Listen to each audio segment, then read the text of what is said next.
Hi friends, ప్రతి సంవత్సరం మనం విజయదశమి రోజున రావణుని దిష్టి బొమ్మను కాల్చి నాశనం చేస్తాం. అసలు దీని వెనుక ఉన్న రీజన్ ఏమిటో ఇప్పుడు తెలుసుకుందాం. రామాయణం ప్రకారం లార్డ్ శ్రీరామ 10 తలలో ఉన్న రావణుని ఓడించాడు. Ravana represent ego, lust, greed, injustice. దాన్ని సింబాలికల్లీ డిస్ట్రాయ్ చేయడం అంటే ఈవిల్ ఓవర్కమ్స్ గుడ్ అని చూపించడం. దిష్టి బొమ్మలో ఫైర్ వర్క్స్, క్రాకర్స్ కూడా పెట్టి బర్న్ చేస్తారు. ఇది నాట్ జస్ట్ ఫన్, కానీ ఈవిల్ ఫోర్సెస్ పై విక్టరీని చూపించే కల్చరల్ రిచువల్. మనం కూడా మన జీవితంలో నెగటివిటీ, బ్యాడ్ హ్యాబిట్స్ ని, కోపంని బర్న్ చేయాలి. విజయదశమి అంటే కేవలం ఫెస్టివల్ కాదు, reminder of courage, truth and dharma. So friends, ఈ వీడియో నచ్చితే ఇప్పుడే లైక్ చేయండి అండ్ ఇది మన ఛానల్ ని సబ్స్క్రైబ్ చేయండి.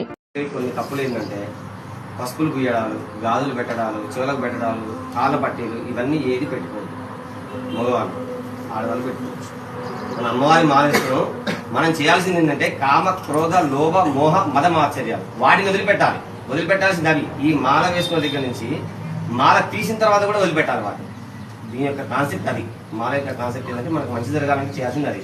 అంతేగాని వాళ్ళు పసుపు పూసుకుంటారు, మామంతా పసుపు పూసుకోవడాలు, గాజులు ఇలాంటివి నేను మాలేసిన వాళ్ళు మాత్రం ఎవరు కనబడుతుంది. దయచేసి నేను రిక్వెస్ట్ చేసి ఏంటంటే, నేను మాలేసిన వాళ్ళు ఎవరు కూడా పసుపులు, గాజులు, చెవులకు పెట్టడాలు, మెట్టలు పెట్టడాలు, పుస్తలు ధరించడాలు ఇలాంటివి ఏవి చేయకండి. భక్తి అవసరం. అక్కడ కావాల్సింది అమ్మవారిని స్మరించుకోండి, మంచిగా చేయండి. అమ్మవారి అనుగ్రహం మంచిగా ఉంటుంది.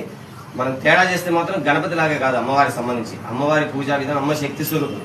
మనం ఎంత మంచి చేస్తే అంత ఎక్కువ రిఫ్లెక్ట్ మనకు మంచి జరుగుతుంది. అంతేగాని వాళ్ళేదో చేస్తారు, వీళ్ళేదో చేస్తారు. ముఖ్యంగా ఏంటంటే, మీరు ఎక్కడైనా భిక్షకు వెళ్ళినప్పుడు మాత్రం వాళ్ళు మొత్తం ఇవన్నీ చేస్తారు.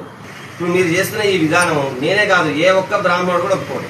ఇవన్నీ మీ అంతా మీరు ఎక్కడి నుంచి పుట్టిందో తెలియదు మాకు. చాలా మంది చూసి నేను మా దగ్గర ఉన్న వాళ్ళందరికీ చెప్తున్నాను వద్దని. వాళ్ళు ఎవరు వేసుకోవట్లేదు, మా దగ్గర పెట్టేది.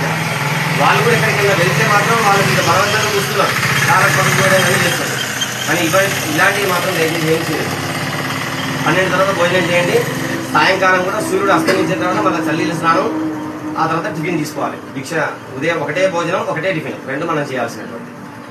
హాయ్ ఫ్రెండ్స్, నవరాత్రిలో చాలా చోట్ల చిన్నపిల్లలకి కుమారి పూజ చేస్తారు. అసలు దీని వెనుకున్న కారణం ఏమిటో తెలుసా? హిందూ ధర్మం ప్రకారం చిన్న వయసులో ఆడపిల్లలకు దేవిశక్తి, దైవశక్తి ఉంటుందని నమ్మకం. వాళ్ళని పూజించడం అంటే అమ్మవారిని ప్రత్యక్షంగా పూజించినట్టే. సాధారణంగా 2 ఏళ్ల నుంచి 10 ఏళ్ల వయసు గల పాపల్ని కుమారులను భావించి ప్రాత ప్రక్షాళన చేసి అలంకరించి నైవేద్యం పెట్టి ఆరాధిస్తారు. దీని వెనుకున్న మెసేజ్ ఏమిటంటే, మహిళలు, బాలికలు అనేవి దేవి స్వరూపాలు. వారిని గౌరవించడం, రక్షించడం మనందరి బాధ్యత. సో ఫ్రెండ్స్, కుమారి పూజ అనేది కేవలం ఒక సాంప్రదాయం కాదు, అది మహిళ పట్ల, అది మహిళా శక్తి పట్ల గౌరవం, డెవోషన్ కి సంకేతం. మీరెప్పుడైనా కుమారి పూజలో పాల్గొన్నారా? కామెంట్ లో చెప్పండి. మరిన్ని అప్డేట్స్ కోసం ఇప్పుడే మన ఛానల్ ని సబ్స్క్రైబ్ చేయండి.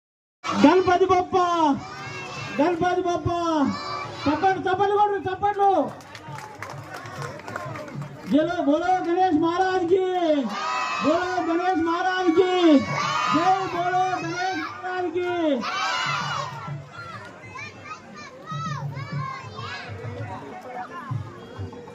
गजानन भगवान की, गजानन भगवान की.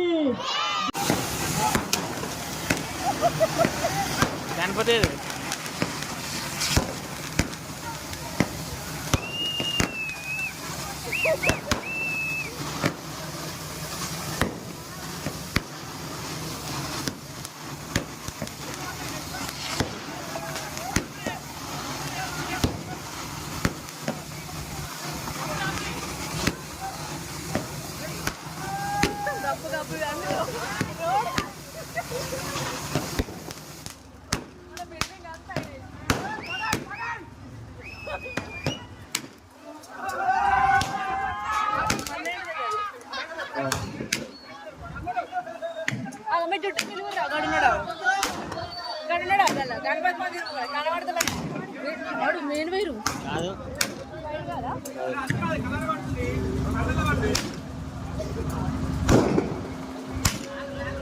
మంచి